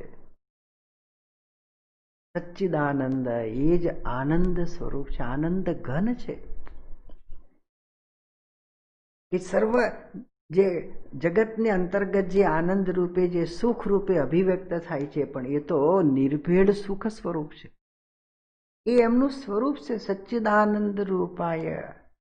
જે આ રૂપે હું એમનું અનુસંધાન કરું છું, એ મારા ભગવાન, એ કૃષ્ણ હોય કે રામ હોય કે શિવ હોય કે ગમે તે, પણ એનું હું અનુસંધાન કરું છું, એમને હું નમસ્કાર કરું છું. સચ્ચિદાનંદ રૂપાય કૃષ્ણાય અક્લિષ્ટકારીણે. નમો વેદાંત વેદ્યાય. બીજો શબ્દ છે વેદાંત વેદ્યાય નમઃ. હવે વેદાંત વેદ્ય, વેદ્ય એટલે જાણી શકાય તે, જાણવા યોગ્ય. વેદ્ય જાણવા યોગ્ય, કારણ કે એને જાણીને જ બધું કામ થઈ જાય એવું છે. બધા મારા શોકનું કારણ એમના વિશેનું અજ્ઞાન જ છે. એટલે એ પરમાત્માને હું કેવી રીતે જાણી શકું? તો કહે છે વેદાંત વેદ્ય, વેદાંત વડે એ જાણી શકાય. વેદાંત, વેદનો અંતભાગ જે ઉપનિષદ, આત્મવિદ્યા, એ જ બ્રહ્મ વિદ્યા છે. જે ઉપનિષદ વિદ્યા વડે જેને ઓળખી શકાય છે, જેના સ્વરૂપને ઓળખી શકાય. આપણે તરંગ, ફીણ, પરપોટા બધું જોઈએ છે, પણ એનું સ્વરૂપ જે છે એ તો આ સર્વમાં અનુસ્યુત છે, સર્વથી ભિન્ન છે. એવી રીતે જે આખા જગત રૂપે જે પ્રગટ થયેલા છે, પણ જગતની પાછળ એમનું સ્વરૂપ જે છે એ દ્રશ્ય રૂપે છે, એ દ્રષ્ટા રૂપે છે, એ નિયંતા રૂપે છે, પણ એ જે અખંડાર્થ, એમનું જે અભેદ રૂપ, એક સ્વરૂપ, એ જે સચ્ચિદાનંદ સ્વરૂપ જે છે, કેવી રીતે પામી શકું? વેદાંત વેદ્ય.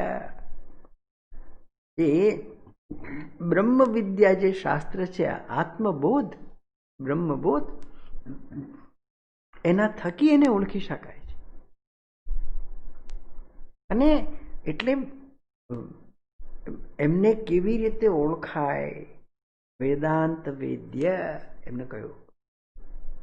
ગીતાજીમાં ભગવાન કહે છે સર્વૈ વેદૈ અહમેવ વેદ્યઃ વેદાંત કૃત વેદ વિદેવ ચાહમ 15મા અધ્યાયમાં. તો એ વેદાંત વેદ્ય, હા જરૂર ભાગવતજીમાં એમની લીલાનું હું શ્રવણ કરું તો મને દર્શન થાય છે. એ રૂપ દર્શન છે, એમના કાર્યનું દર્શન હોય, લીલાનું દર્શન હોય, પણ સ્વરૂપ દર્શન જે છે એ તો આ ઉપનિષદ વડે. વેદાંત વેદ્યાય સચ્ચિદાનંદ રૂપાય કૃષ્ણાય અક્લિષ્ટકારિણે નમો વેદાંત વેદ્યાય ગુરવે. એ જ ગુરુ રૂપે છે. ગુરુવે એટલે ગુરુ રૂપે એ જ છે, મારી પર અનુગ્રહ કરવાને માટે આ એક વિશિષ્ટ રૂપ કે જ્યાં આગળ મારું મન સમર્પિત થાય છે. અરે કોઈ સ્થૂળ લાભ માટે નથી, સાંસારિક પ્રાસંગિક સંઘર્ષોમાંથી રાહત મેળવવા માટે નથી ગયો એની પાસે. ગુરુ એટલે આપણે જોયું તો કે આચાર્ય એને કહેવાય. આ શાસ્ત્રના ગહન અર્થને જે ઉદ્ઘાટિત કરે અને એવી રીતે ઉદ્ઘાટિત કરે કે હું એ અર્થની અંદર સહજ રીતે ગોઠવાઈ જાઉં, સ્થાપિત થઈ જાઉં. એ ગુરુવે નમઃ. પણ એ ગુરુ રૂપે કોણ છે? એ તો એમનું રૂપ છે. એક મારા ચર્મચક્ષુથી ગ્રહણ થાય છે, એ તો એક રૂપ છે, પણ એ રૂપની પાછળ સ્વરૂપ તો પરમાત્મા છે. એટલે એ પરમાત્માને હું ગુરુ રૂપે જોઉં છું, એમને નમસ્કાર કરું. એટલે પરમાત્માને નમસ્કાર, ગુરુને નમસ્કાર એવું નથી. એ પરમાત્મા જે સચ્ચિદાનંદ સ્વરૂપ છે એ જ ગુરુરૂપ છે. એ જ આ મારા જીવનના મૂળભૂત ક્લેશનું નિવારણ કરનાર છે. એ જ શાસ્ત્ર રૂપે રહેલા છે. વેદાંત વેદ્ય, વેદાંતની પાછળ જે એમનું સ્વરૂપ છે. વેદાંત વેદ્યાય ગુરવે. બહુ સરસ છે. એ ક્યાં છે? ક્યાં આગળ એનું દર્શન થાય છે? બુદ્ધિ સાક્ષીને. એ જ મારા બુદ્ધિના પણ સાક્ષી છે, જેની હાજરીને કારણે આ બધા વિચારો પ્રગટ થાય છે, બધી લાગણીઓ પ્રકાશિત થાય છે. એટલે મારા ચિત્તના અધિષ્ઠાતા, ચિત્ત અંતઃકરણ મનની પાછળ જ રહેલા છે. એટલે એ જ આ મનની અંદર અહમ રૂપે રહેલા છે. હું શબ્દનો જે તાત્વિક અર્થ છે એ પેલા પરમાત્મા સચ્ચિદાનંદ સ્વરૂપ. એટલે એ જ કૃષ્ણને આત્મ સ્વરૂપે હું જોઉં છું, એમને નમસ્કાર કરું છું. સચ્ચિદાનંદ રૂપાય કૃષ્ણાય અક્લિષ્ટકારિણે નમો વેદાંત વેદ્યાય ગુરવે બુદ્ધિ સાક્ષીને. આ તો બધું વેદાંતનું પરમ રહસ્ય છે, એક જ શ્લોકમાં મૂકી દીધેલું છે. બુદ્ધિ સાક્ષી, બુદ્ધિની પાછળ અહમ રૂપે રહેલા છે, હું રૂપે. એ જ આ જગતના મારા શોકના નિવારક છે સંસારની અંદર. અને આપણે જોયું તો કે સંસાર પેલો હું દુઃખી, એમાંથી મુક્ત કરનાર કોણ છે? એ જ હુંનું સ્વરૂપ. એટલે વધારે આપણે ક્લિષ્ટ નથી કરતા, કારણ કે અક્લિષ્ટ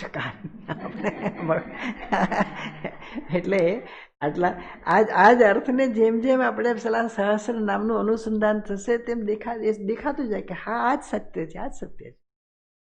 બરોબર.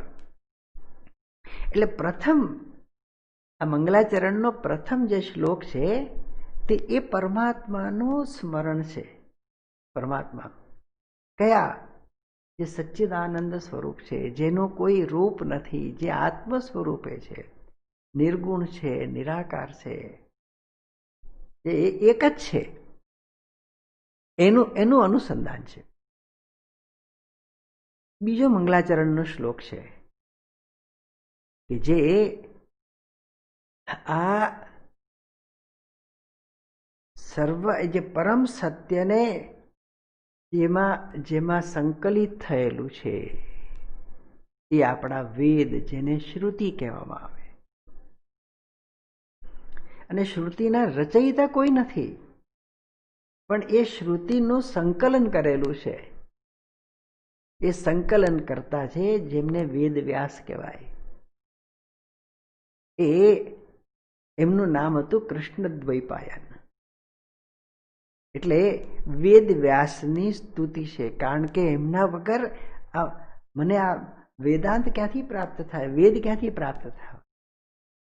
પહેલા તો શબ્દ રૂપે એક ગુરુ શિષ્ય પરંપરાથી એ શ્રુતિ જળવાઈ રહી હતી.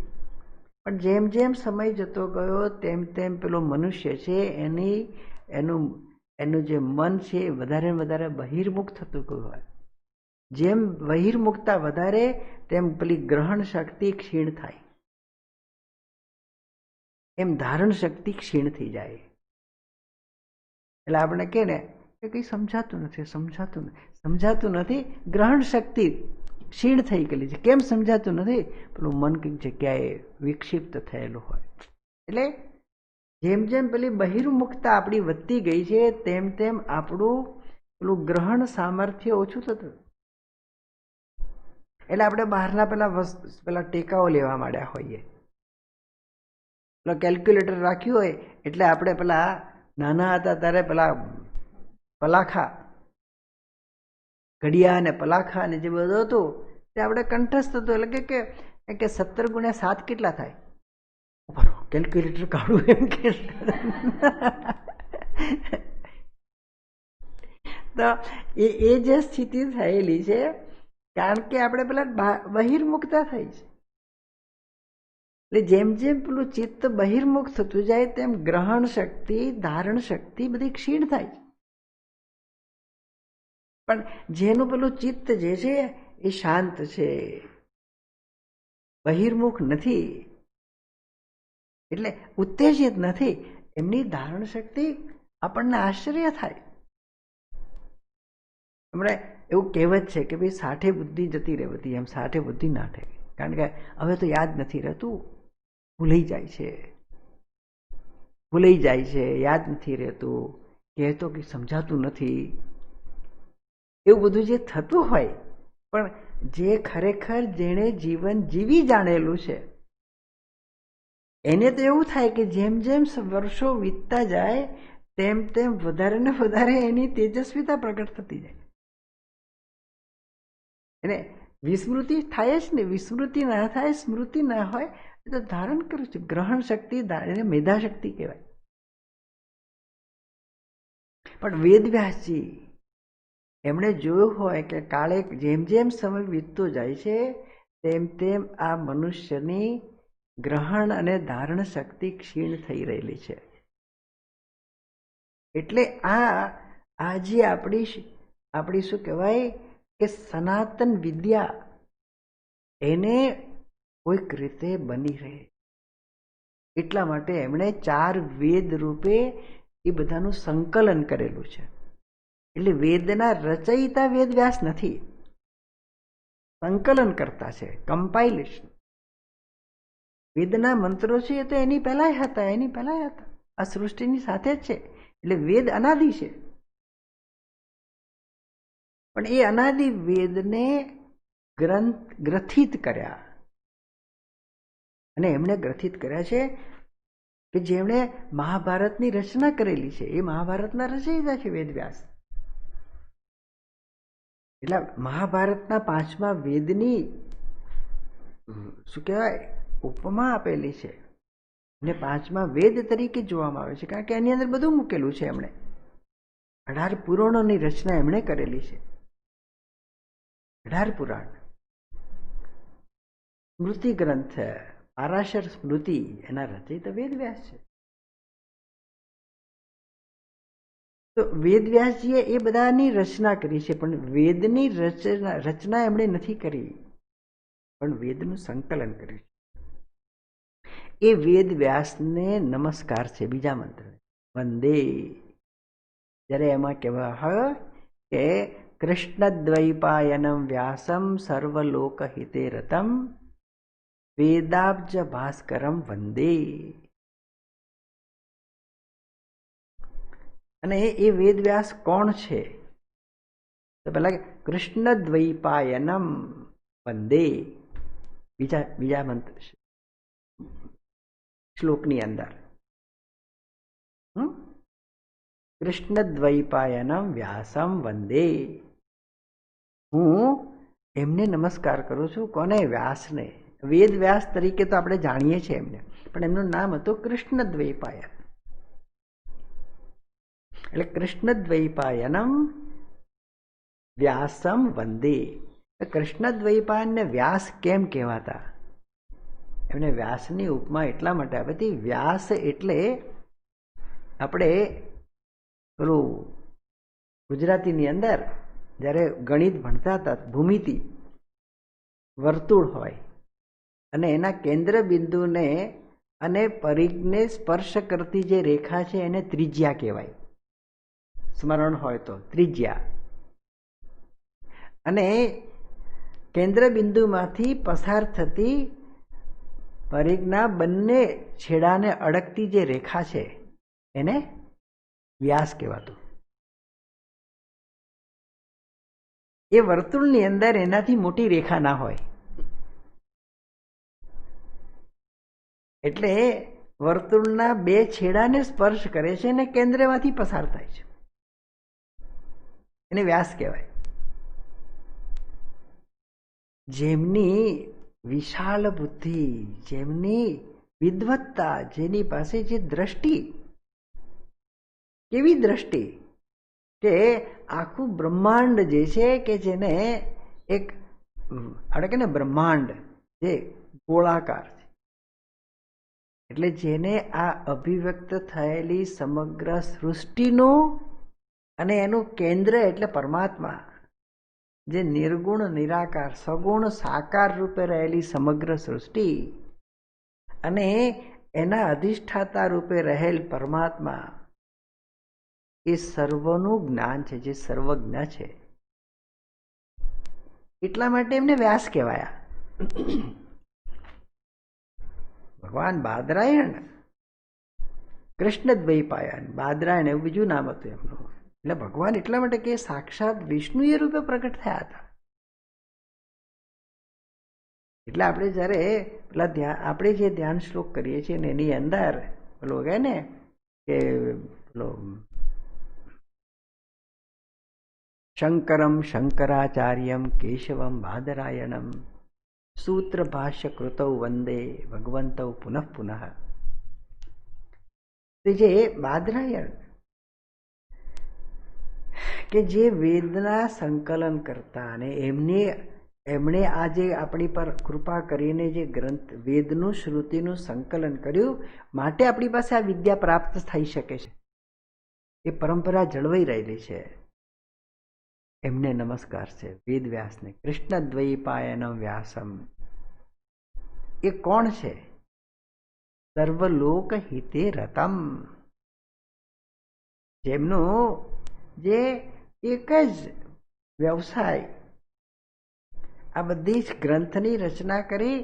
ઘણી વખત મારા જેવા હોય ને એમ થાય કે હું મરી જાઉં એની પહેલા 2-4 પુસ્તક લખી નાખું, કારણ કે કાલે ઉઠીને ન હોઉં તો પુસ્તક તો હશે ને, તો પુસ્તક થકી હું રહીશ. મારા પ્રવચન છે તે રેકોર્ડ કરી રાખો, વિડીયો ઉતારી રાખો. કાલે ઉઠીને ના હોઉં તો એના થકી હું રહીશ. એટલે અમર થવા માટે આપણે મારા જેવા ફાંફા મારતા હોય. પણ ભગવાન વેદ વ્યાસે વેદનું સંકલન એવી કોઈ ઉદ્દેશથી નથી કર્યું. એમનું નીચે નામ નથી લખેલું, નામ લખીને અમર નથી થવાનું. એનું કાર્ય જ એવું છે. કેવું કાર્ય છે? સર્વભૂત હિતે રતઃ. હું તો એ વેદ વ્યાસજીને નમસ્કાર કરું છું. મારા વંદન છે, વંદે. કે જેની બધી જ પ્રવૃત્તિ સમષ્ટિના કલ્યાણ માટે જ હોય. સર્વભૂત હિત, સર્વના હિતમાં જ જે રત છે. જેમનો આખું જીવન, જે આ બધા 18 પુરાણ ને વેદ ને મહાભારત ને બધી જે રચના કરી, એ બધાની પાછળનો એક જ ઉદ્દેશ, સર્વે ભવંતુ સુખિનઃ, સર્વે સંતુ નિરામયા, સર્વે ભદ્રાણી પશ્યંતુ, મા કશ્ચિત દુઃખ ભાગ ભવેત. સર્વને દુઃખમાંથી, સંસારમાંથી કેમ મુક્ત કરવા? એટલે એ જ એનો વ્યવસાય હતો. એવા વેદ વ્યાસજીને હું નમસ્કાર કરું છું. કૃષ્ણદ્વૈપાયનમ વ્યાસમ સર્વલોકહિતે રતમ વેદાબ્જ ભાસ્કરમ. વેદાબ્જ ભાસ્કર. વેદાબ્જ ભાસ્કર બહુ સરસ છે. વેદાબ્જ, અબ્જ શબ્દનો અર્થ થાય અપ એટલે પાણી, અને અબ્જ જે પાણીમાં જે ખીલતું હોય તે, પ્રગટ થતું હોય તે, એ શું? કમળ. એને પંકજ પણ કહેવાય, કારણ કે પંકમાંથી એટલે ખીચડમાંથી પ્રગટ થતું એટલે પંકજ. પણ અહીંયા આગળ અબ્જ, કમળ. વેદાબ્જ, વેદ રૂપી કમળ. વેદાબ્જ ભાસ્કર. અને ભાસ્કર એટલે ભા કરોતિ ઇતિ ભાસ્કર. ભા પ્રકાશ, પ્રકાશના કરનાર, પ્રકાશને પાથરનાર કોણ છે? ભાસ્કર એટલે સૂર્ય. જે સૂર્યને ભાસ્કર કહેવાય. ભા કરોતિ પ્રકાશ કરોતિ ઇતિ ભાસ્કર. ખ્યાલ ને? હવે પ્રકાશ જે છે એટલે સૂર્ય જે છે એ આખા જગતને પ્રકાશિત કરે છે, પણ સૂર્યનો ઉદય થતાની સાથે જ પેલું જે કમળ જે છે એ ખીલી ઉઠે છે, ઉદ્ઘાટિત થાય છે. સૂર્યાસ્ત થાય ને કમળ બંધ થઈ જાય, અને સૂર્યોદય થાય અને કમળ ખીલી ઉઠે. એવી રીતે વેદ વ્યાસ કોણ છે? વેદાબ્જ ભાસ્કર. વેદ રૂપી કમળના માટે સૂર્ય સમાન. વેદનું સંકલન તો કર્યું, પણ વેદ સંકલન એવી રીતે કર્યું કે એનું જે ગૂઢ રહસ્ય છે એ ઉદ્ઘાટિત થઈ ગયું છે. એના માટે કોઈકની જરૂર પડે, કોઈક સમર્થ ગુરુની. પણ સત્ય તો એમાં સંકલિત છે, સંગ્રહિત થયેલું છે. એટલે વેદાબ્જ ભાસ્કર વ્યાસ કૃષ્ણદ્વૈપાયન એમને વંદે. તમ વંદે. કૃષ્ણદ્વૈપાયનમ વ્યાસમ સર્વલોકહિતે રતમ વેદાબ્જ ભાસ્કરમ વંદે સમાધિ નિલયમ મુનિમ. ઓલી પાછું એક બીજું વિશેષણ, બહુ સરસ શબ્દો છે બધા. સમાધિ નિલયમ મુનિમ વંદે. મુનિ, મુનિ એટલે જે મનનશીલવાન છે, જે મનનશીલ, જે શેનું મનન કરે છે? આપણે બધા મનનશીલ તો છીએ. જાગ્યા ત્યારથી કંઈક ને કંઈક તો મનમાં ઘૂમતું જ હોય, ઘૂમરાતું હોય, ઘૂમતું હોય. મનન તો ચાલુ છે. આપણે મુનિ ના કહેવાઈએ. જે મનનશીલ, જે મનન યોગ્ય છે એનું મનન થતું હોય. અને મનન યોગ્ય કોણ છે? એક જ કૃષ્ણ, એ પરમાત્મા, એ સત્ય, પરમ સત્ય. પરમ સત્યમ ધીમહી, ભગવતજીનો ધ્યાન શ્લોક છે. પરમ સત્યમ ધીમહી, એ પરમ સત સ્વરૂપ જે છે એ જ મનનીય છે ને એના જ મનનમાં જે સર્વકાળે જે વ્યસ્ત છે એને મુનિ કહેવાય. મુનિમ વંદે. એટલે આ છે ને, તમારી પાસે ગ્રંથ હોય ને તો આ શબ્દોને આપણે જોઈ શકો તમે, તો એના અર્થને પણ પામી શકો. ગ્રંથ વગર આપણે હવામાં તો બધું અધ્ધર અધ્ધર જાય.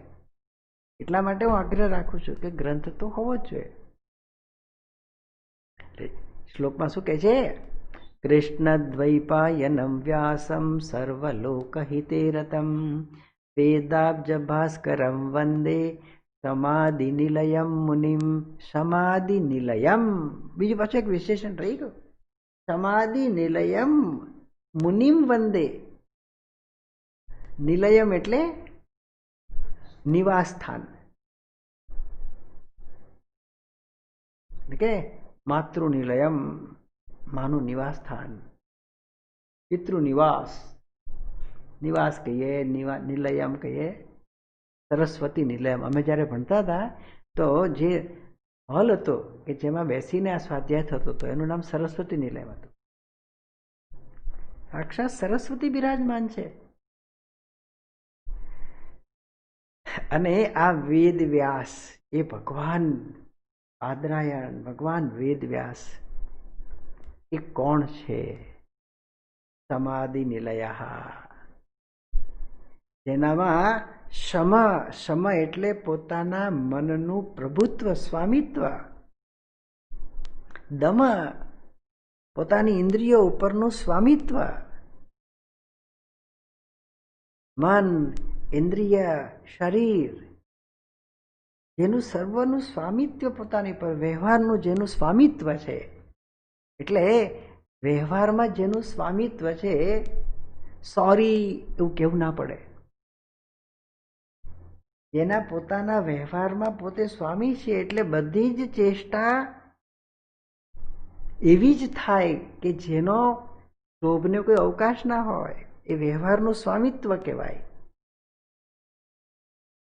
વાણીનું સ્વામિત્વ, જે બોલવાનું છે એ જ બોલાય, બોલવા યોગ્ય છે એ જ બોલાય, કહેવા યોગ્ય છે એ જ કહેવાય, કરવા યોગ્ય છે એ જ કરાય, થાય. એના પાસે સહજ રીતે થાય. માસ્ટર ઓફ ઓન સેલ્ફ એ સ્વામી. ખરેખર સ્વામી કહેવાથી કોઈ સ્વામી નથી થઈ જતું. સ્વામી બ્રહ્માત્મા નથી એવું કહેવાથી કે સ્વામી ના થઈ જાય. પણ સ્વામી એટલે જેનું બધું one who is master of own self, એ સ્વામી કહેવાય. અને એને સોરી કેવું ના પડે. બે જણ સોરી ના, મતલબ ક્ષોભ બેને ના થાય. એક નફોટો એને ના થાય અને બીજો જે છે સિદ્ધ છે એને ના થાય. હું કોઈને સોરી ના કહું એમ કે શેનું કહું એમ કે મારે શું, એ અહંકાર છે. પણ પેલા મહાપુરુષ જે છે એમના મુખમાંથી સોરી શબ્દ ના નીકળે હોય. પૂજ્ય સ્વામીજીના વિશે અમારા એક ગુરુભાઈ, એટલે મારી આગળની બેચમાં એમણે અભ્યાસ કર્યો હતો ત્યાં સાંદીપનીમાં, એ કહેતા હતા કે હું બહુ મોટી ઉંમરના, એટલે અત્યારે તો એમનું શરીર એટલે કેરળના, તો એમણે એક વખત મને એવું કહ્યું હતું કે I have never heard sorry from પૂજ્ય સ્વામીજી. એટલે એ વખતે એણે મને કહ્યું હતું કે કેવો વ્યવહાર હોય કે જેને અંતરની અંદર ક્ષોભ જ ના થાય, અને કોને ન થાય. સમાધિ નિલયમ, જેની અંદર આ શમ, દમ, અમાનિત્વ, મદંપિત્વ, પ્રેમ, કરુણા એ બધા નિવાસ કરતા હોય, જેનો વ્યવહાર સહજ રીતે જ સમષ્ટિના મંગળ માટે જ થાય, એ વેદવ્યાસ. એટલે કૃષ્ણદ્વૈપાયનમ વ્યાસમ,